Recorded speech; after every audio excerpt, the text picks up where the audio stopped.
Hi, my name's Chris Palmer. Today we're going to talk about how to set up a water-cooled tile saw.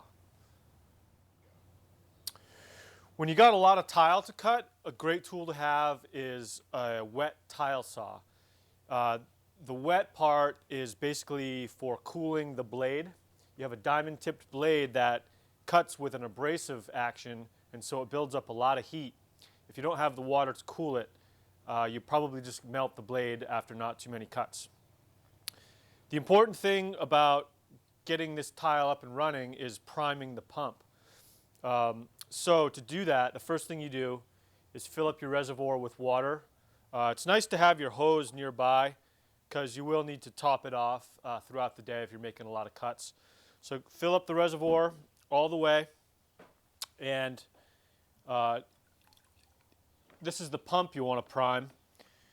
You can see it's an electric unit, which in operation it just plugs right into the saw. But to prime it, you're going to plug in just the pump to your power source and make sure you get a good flow of water coming through there. That's pretty good right there. While it's still plugged in and you still feel your water pressure, plug it in to the hose that brings water up to the blade location. And it just slides right into the hose. Now I can check and make sure that all the water is coming down over the blade. There's no obstructions in there.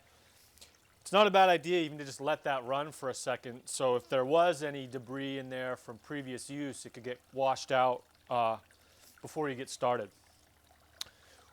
Once you're pretty happy with your water flow, you can unplug the pump and plug it into your machine, and this is where it'll stay throughout your day of cutting.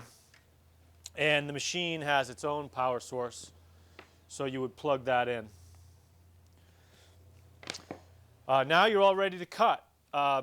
Again, it's really important that the blade stays cooled with the water, so if at any point in the day you're cutting and there's no water, you need to stop and repeat this pump priming process that we just did.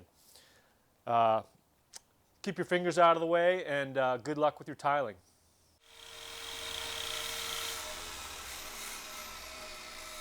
I'm Chris Palmer. Thanks for watching.